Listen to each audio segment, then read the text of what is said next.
Un saludo especial para todos. Quiero nuevamente darles la bienvenida al canal de Mauricio Mejía y Abogados Asociados, que tiene como propósito simplemente difundir alguna información que puede ser de interés general respecto a temas de naturaleza jurídica en el área penal. Nosotros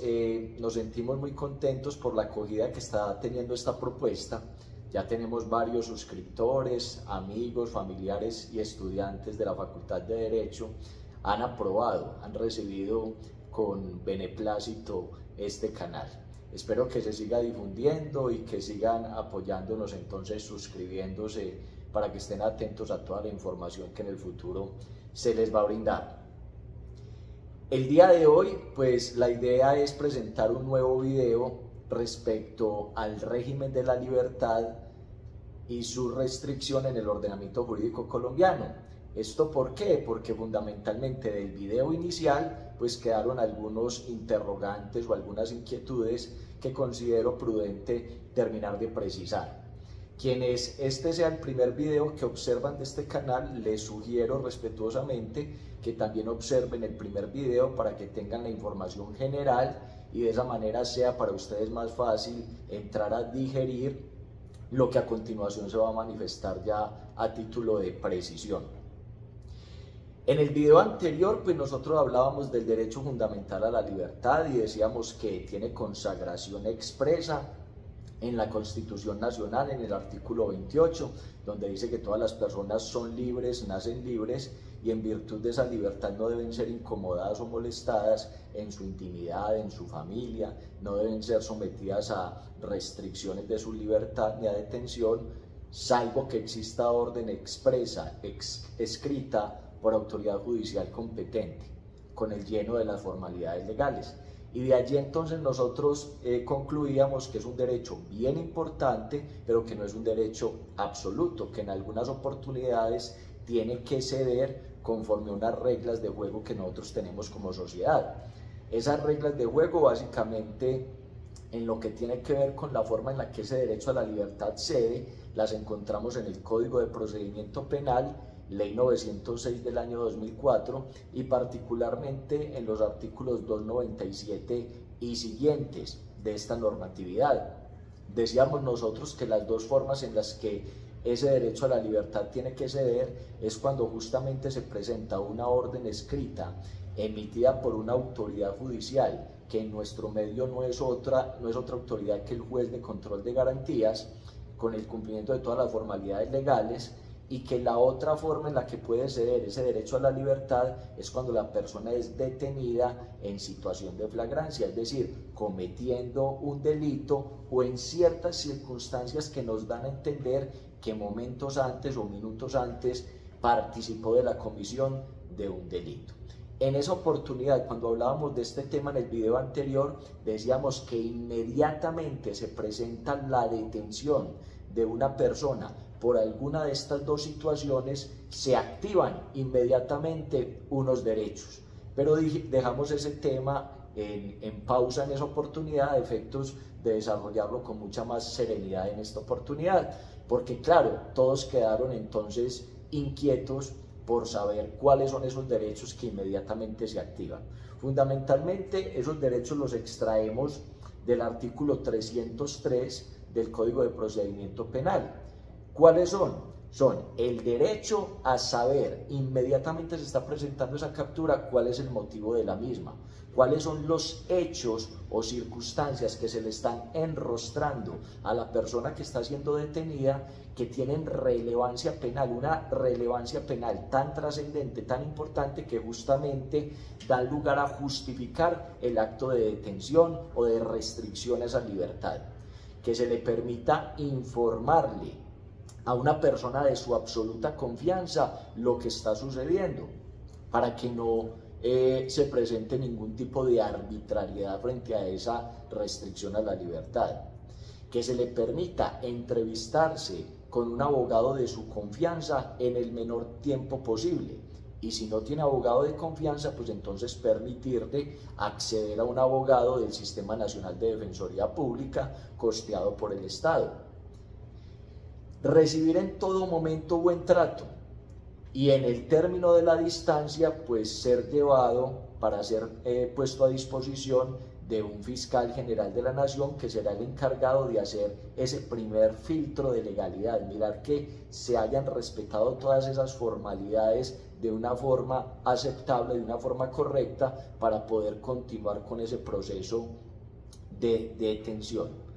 Si ese fiscal considera que efectivamente se cumplió con todo lo establecido en el artículo 303 del Código de Procedimiento Penal y que adicionalmente existe un documento denominado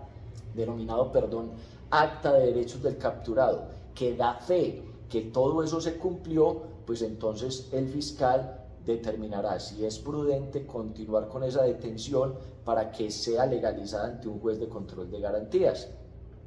Mucho cuidado con esto. Lo que acabo de manifestar entonces nos da pie para decir que si alguna persona en algún momento considera que está siendo objeto de una detención arbitraria, ilegal, en la cual no se están respetando estas formas, estas garantías que acabo de mencionar, pues en el momento en el que le pasen ese documento, que es indispensable en todo procedimiento de captura, pues sencillamente puede, antes de firmar, dejar la anotación marginal. Mire, no se me permitió informar el motivo de mi captura o que estaba pasando por esta situación, se me dieron malos tratos, se hizo un uso excesivo de la fuerza cuando yo en ningún momento me resistí al procedimiento. Uno puede dejar la nota marginal, es decir, en la parte baja del acta, y solo firmar cuando le han permitido dejar esa nota marginal. Y si no le dejan hacer esas notas marginales, pues uno también se puede resistir a firmar el acta.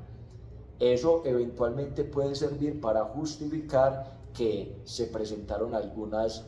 irregularidades en ese momento de captura y tendrán que ser ya analizadas, ponderadas y valoradas por un juez de control de garantías al momento de determinar si la captura fue legal o no. Esos son los derechos que le asisten al capturado, a la persona que es detenida en cualquiera de esas dos situaciones, es decir, bien sea porque se presentó una orden escrita, un mandato escrito por parte de autoridad judicial denominada juez de control de garantías, o porque la persona fue detenida en situación de flagrancia, es decir, cometiendo un delito o en unas circunstancias que dan pie para pensar que momentos antes participó de la comisión de una conducta delictiva. ¿Qué efecto tiene todo esto? Pues un efecto importante. ¿Por qué? Porque otra de las garantías que tiene la persona que es detenida es que antes del vencimiento de 36 horas, desde el momento en el que fue efectivamente privada de su libertad, debe estar compareciendo ante un juez de control de garantías para determinar justamente si fue legal o no fue legal ese procedimiento de detención, ese procedimiento de captura, y es allí donde se podrían discutir todas estas circunstancias si no se cumplieron correctamente.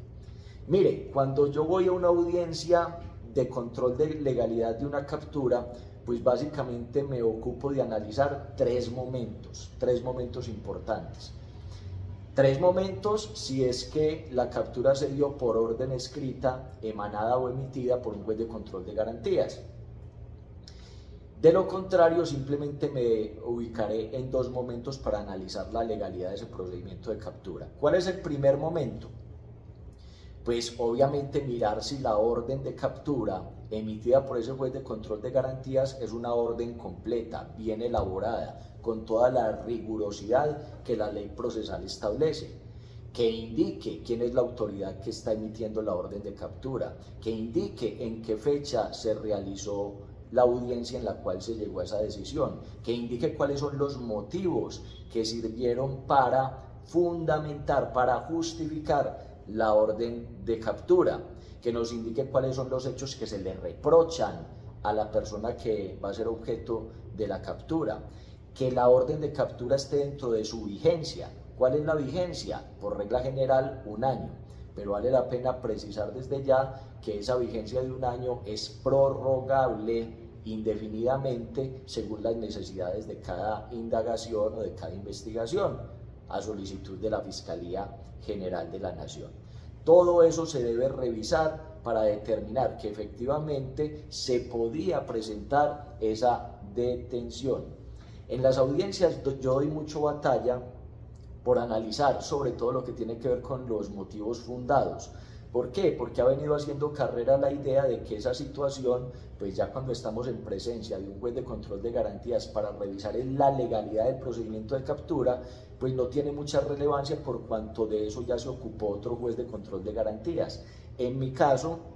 siempre trato de reivindicar el derecho a que se me permita discutir esa situación, porque de lo contrario entonces nos estaríamos quedando con que hay un acto con relevancia para la afectación de derechos y garantías fundamentales de un ciudadano que se está quedando sin ninguna posibilidad de ejercer un contradictorio, una confrontación, lo cual resulta extraño bajo una sistemática procesal como la que nosotros manejamos actualmente, que es de corte acusatorio o de corte adversarial. Entonces, de todas maneras, yo trato de sentar mis oposiciones o reflexiones en torno a ese momento. Luego viene el momento concomitante a la captura misma, que tiene que ver con que efectivamente a él se le hayan informado los motivos de la captura, la autoridad que ordenó la captura, si fue en situación de flagrancia que a él se le exponga cuál fue la situación que se le reprocha y que tiene relevancia penal a tal punto que dé lugar para justificar esa restricción a la libertad, que se le hayan respetado todos los derechos establecidos en el artículo 303 del Código de Procedimiento Penal, es decir, que se le haya permitido informarle a alguien de confianza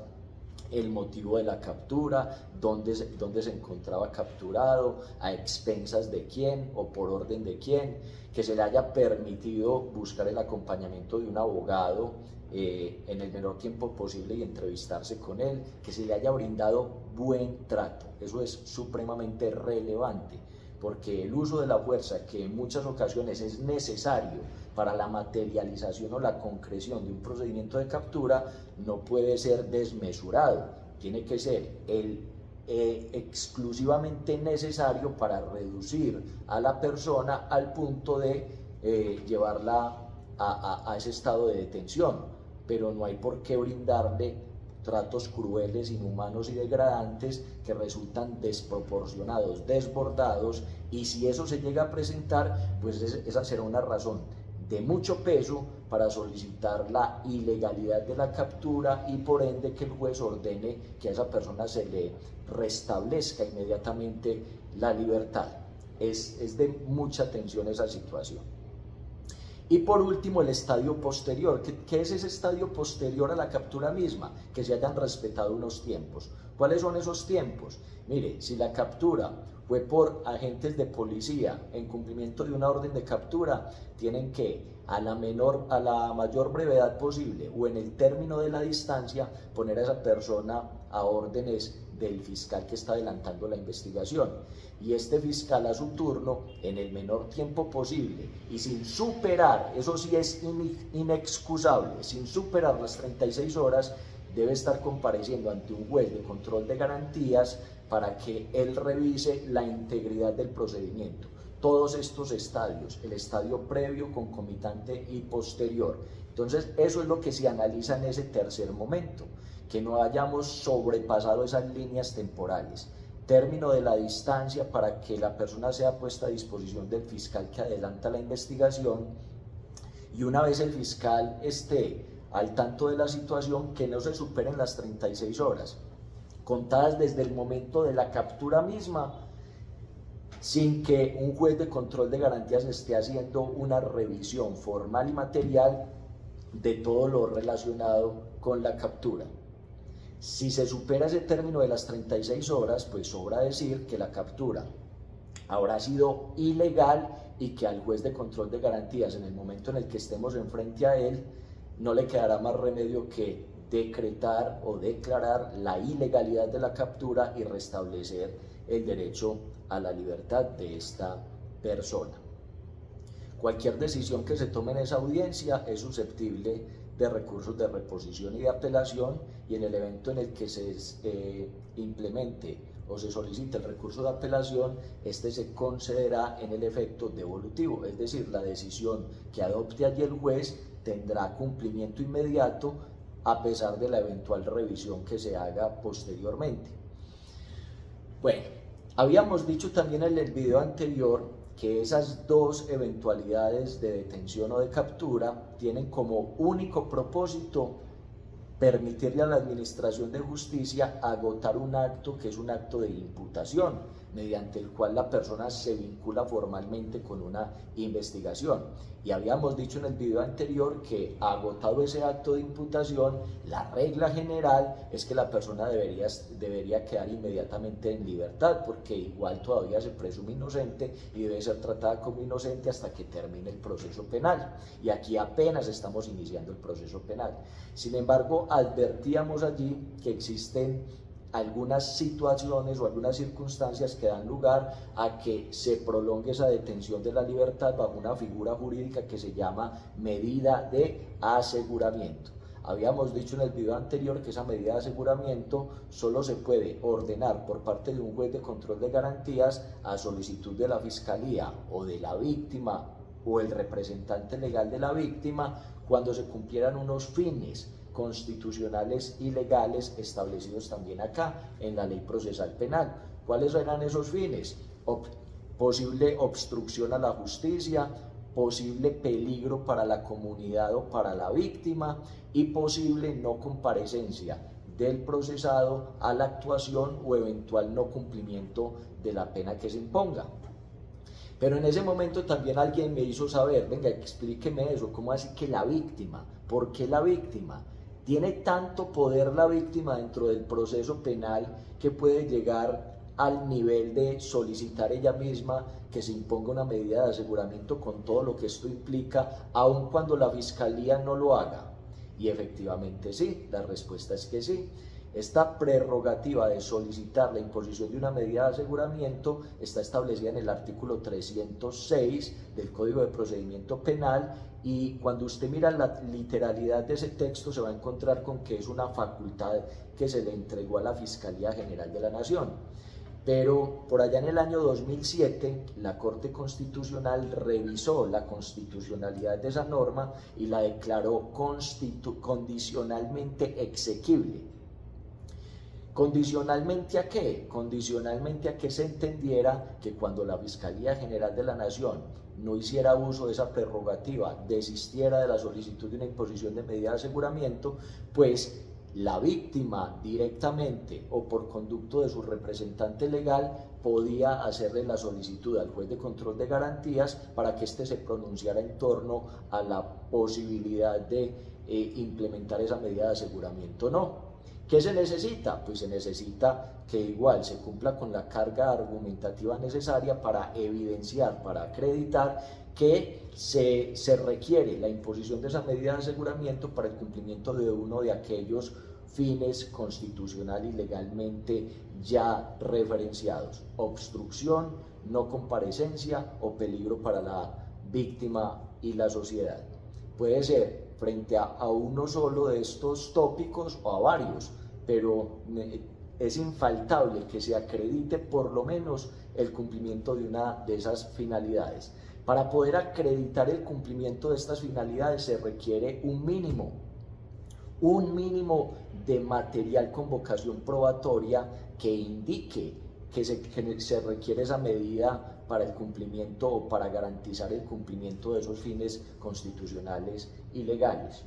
No se necesita abundante prueba o abundante material probatorio, pero sí un mínimo que permita que el juez de control de garantías tenga cierto grado de confianza en que no va a tomar una decisión desproporcionada, desbordada o arbitraria respecto a ese elemento o a la valoración que se hace de ese elemento con vocación probatoria que se está poniendo de presente en el momento de imponer esa medida de aseguramiento.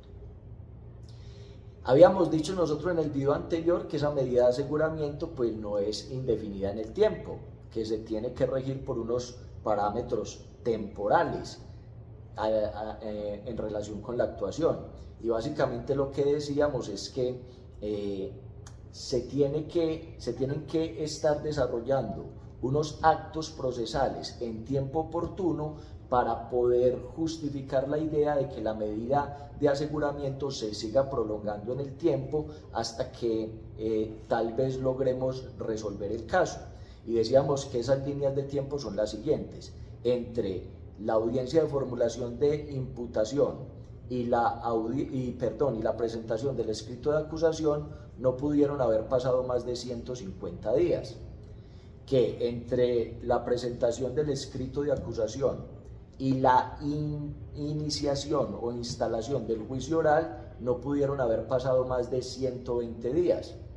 y que entre el momento en el que se instala la audiencia del juicio oral tampoco pudieron haber pasado más de 150 días sin que se dé un acto que nosotros denominamos sentido del fallo,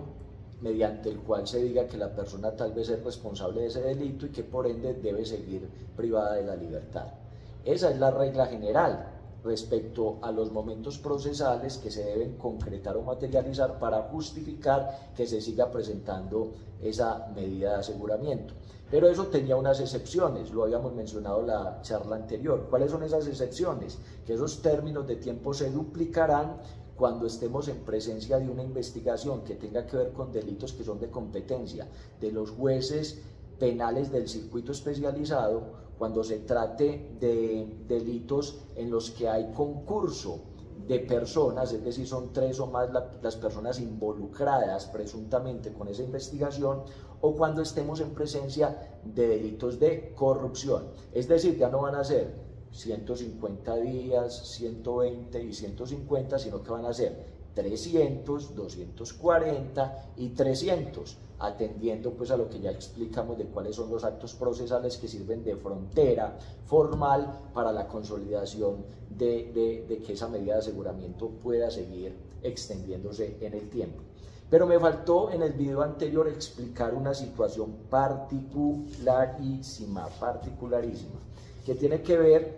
con una modificación que se hizo a la ley 906 del año 2004 en virtud de la ley 1908 del año 2018. Esta ley 1908 del año 2018 incorporó otros artículos a todo esto que tiene que ver con el régimen de la libertad en materia penal. El primero que incorporó es el artículo 317A,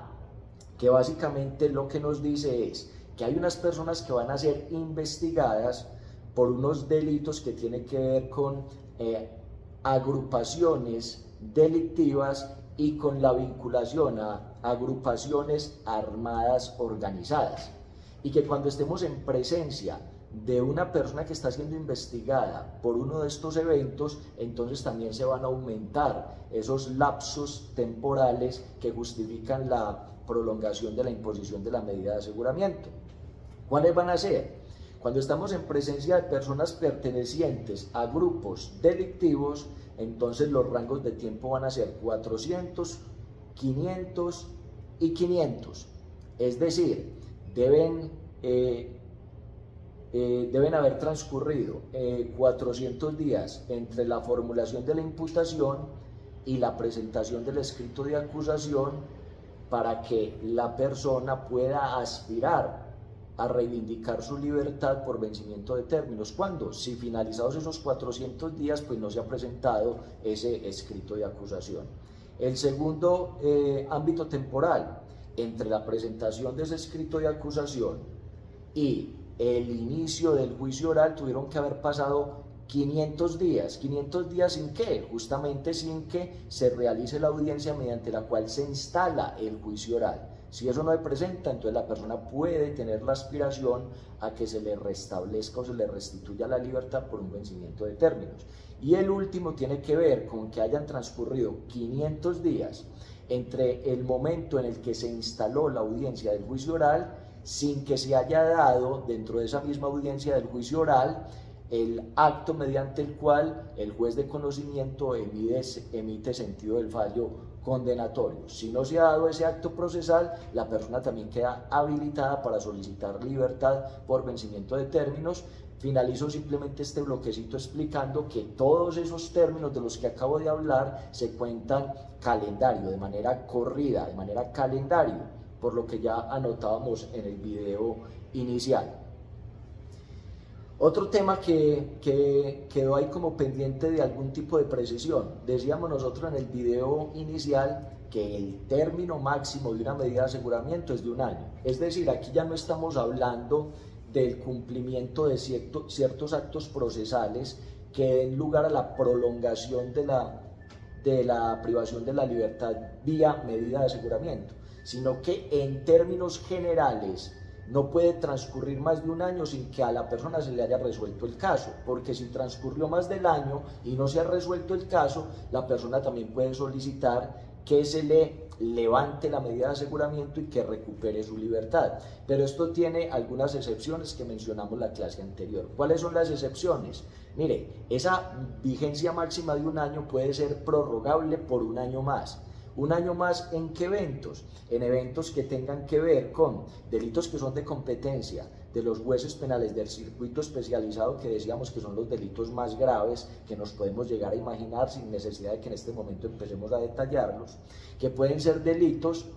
en los cuales son 3 o más las personas que están siendo investigadas. Allí también se justifica la idea de que se prorrogue por 1 año más la medida de aseguramiento.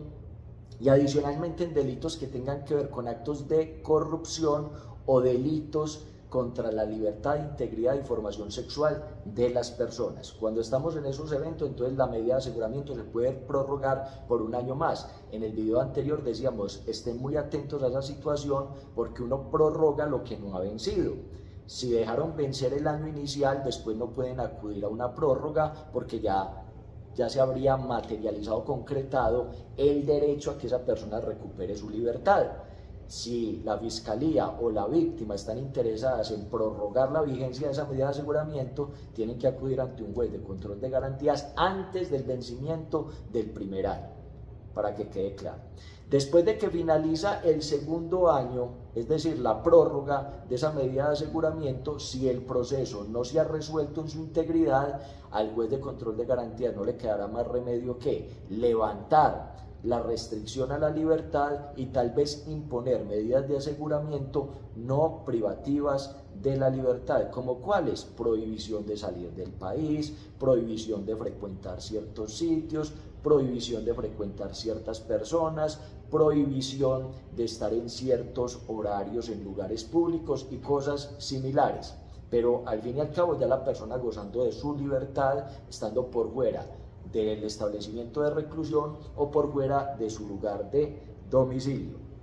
Y esto de pronto es lo que amerita otra precisión adicional. Recuerden ustedes lo que hablábamos de la ley 1908 del año 2018, que es una ley que se creó para robustecer instrumentos de investigación y juzgamiento respecto a personas que iban a ser procesadas por pertenencia a grupos delictivos o a grupos armados organizados. Entonces, cuando ocurre este fenómeno, cuando una persona está investigada por una de estas situaciones,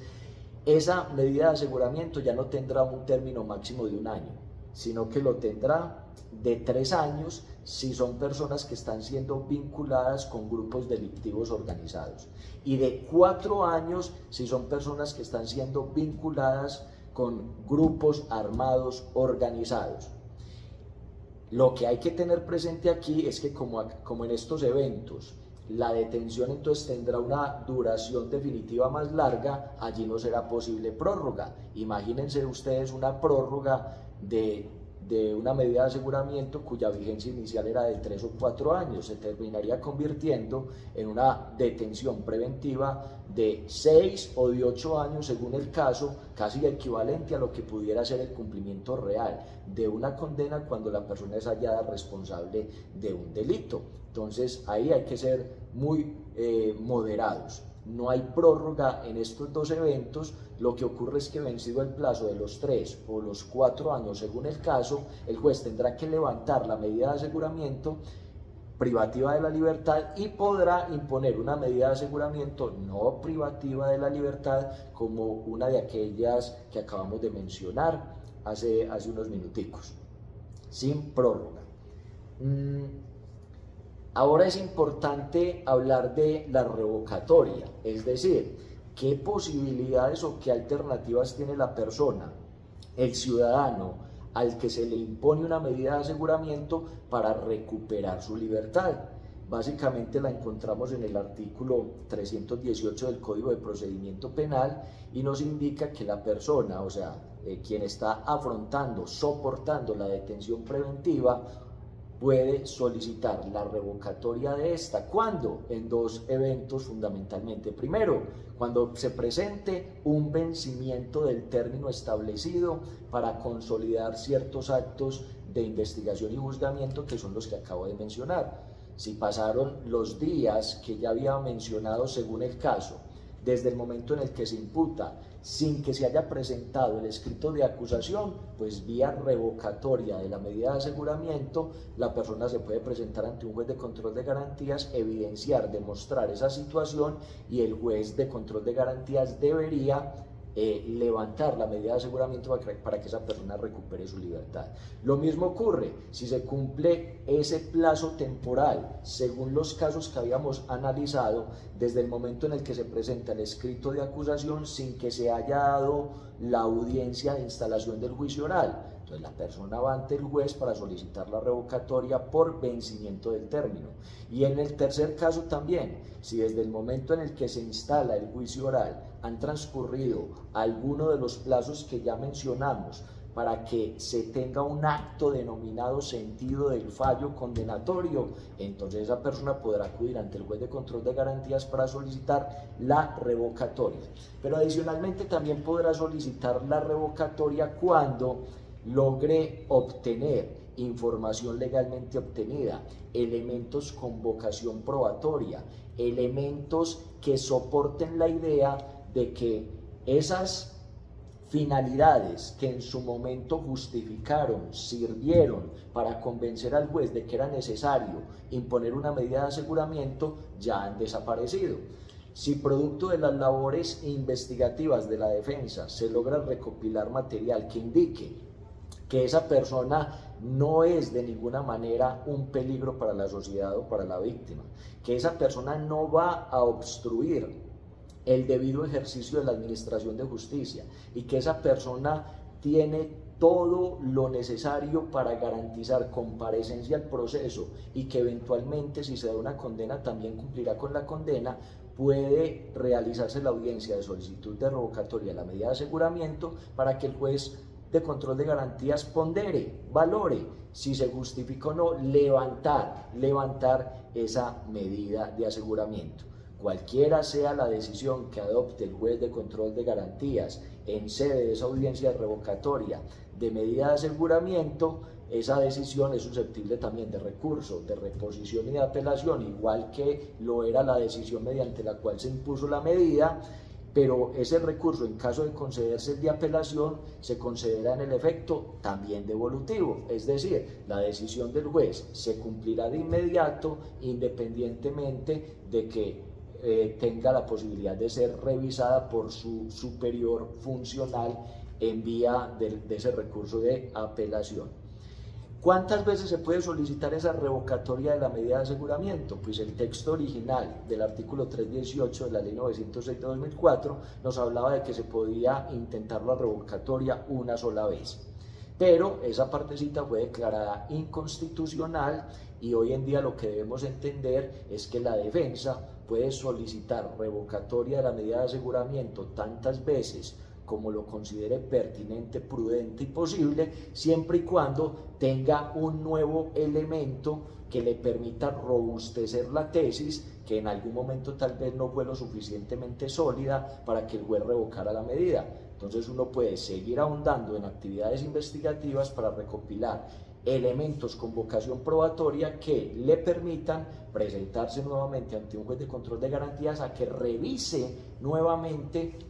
si aún se justifica la prolongación de esa medida de aseguramiento o si por el contrario ya es dable, ya es posible levantarla para que la persona recupere su libertad, lo cual no significa que el proceso penal termine, simplemente significa que esa persona, si la decisión es favorable a sus intereses, recuperará la libertad y se podrá seguir defendiendo en lo que quede, en lo que reste del proceso, pero defendiendo en libertad, sin ningún tipo de restricción. Bueno, yo creo que con eso podemos dar ya por superado, por terminado el video complementario respecto al régimen de la libertad y su restricción en el ordenamiento jurídico colombiano. Espero que sea de su agrado y que sigan apoyando esta iniciativa, dándole me gusta al video, suscribiéndose al canal, difundiendo el mismo para que cualquier persona que se interese en estos temas